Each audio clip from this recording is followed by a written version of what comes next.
everybody just wanted to do this kind of video for, there's been a lot of people reaching out, and Joe W said, hey man, I've been missing you. So I'm putting this out there to let y'all know I ain't out. Got a new dog, Devin. He's wrecking the whole place and everything like that. But regardless, been just really focused on 2024 is the year of the numbers, okay? And I'm keeping track of every dime that goes out, every dime that's spent on labor with each one of my properties. See if I got some that are overperforming and then some of them that are underperforming as well.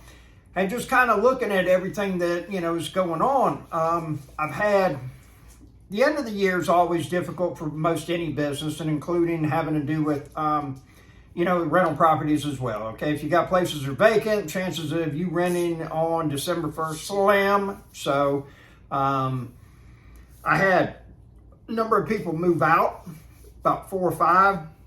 That equated to about $4,000 in revenue that was not generated, that had been generated the month before, or $4,000 that got collected. So that was kind of And so I'm sitting there and I'm really looking at, what is it that I'm doing? What can I be doing? How can I make the business run more efficiently? How can we get, where's my expenses at? And so this first month in February as well, I am really trying to keep it to where we're not doing any big projects, okay? All we're doing is like maintenance stuff. It needs painting or something of that nature, but low-cost items for us to do with the business and not forking out a whole bunch of money.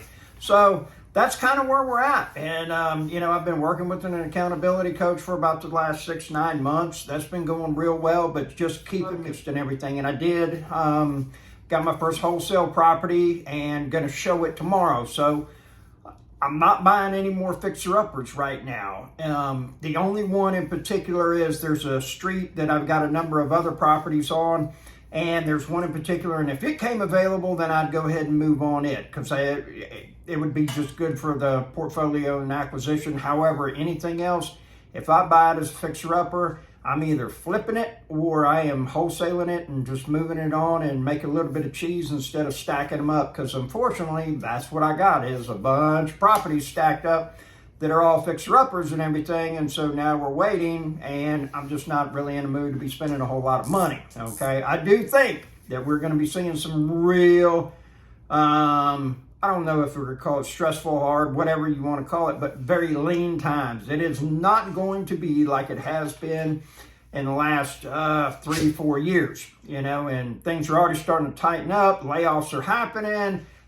Inflation is going through the roof. So hopefully we'll do something and get the government to slow their roll and, get some interest rates down so people are buying houses. When people buy houses, there's a trickle-down effect, folks, and what ends up happening is that, the builder gets the loan, he starts it, and then the concrete guy gets paid, the sheetrocker gets paid, the framers get paid, the roofers get paid, the electricians get paid.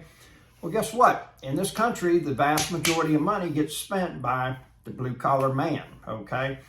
And so that money goes into circulation. Well, guess what? If those people ain't working and don't have extra money in their pockets and everything, that money's not going into circulation. That's all there is to it. And I've seen this happen 3 times since I've been in the game, and, and it was pretty drastic in 2008.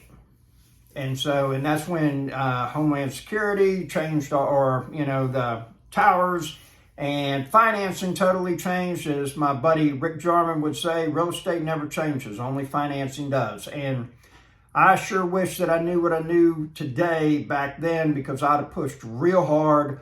Financing was easy to do. You could have multiple properties, and, it was just a whole lot easier back then. So, you find ways to adapt and overcome and, make things happen and whatnot. But with my knowledge that I have today, it'd have been sure a whole lot easier to have done it back then. So I hope you're doing well. This is just kind of, hey, this is what's going on. Hope everybody's doing good. Happy New Year to you. My deal with, if you'd like a 15-minute phone call for free, still exists. My email address is rentalrobertpcola@gmail.com. It'll be in the description. You send me an email with a phone number, I'm going to call you, okay? If you got no voicemail, I'm not calling you back. And if you want to play, I don't recognize this number, let me leave them a voicemail and everything, that's fine. I'll leave a voicemail and say, hey, I called, and I'm not trying to call you back. I'm not going to chase you down, okay? So just a heads up, and it'll be from an area code of 850. So if you send me a email with your phone number, I'll call you back as soon as I get it, or as close as possible and everything like that. So just be prepared. Hope you have a fantastic day. Take care.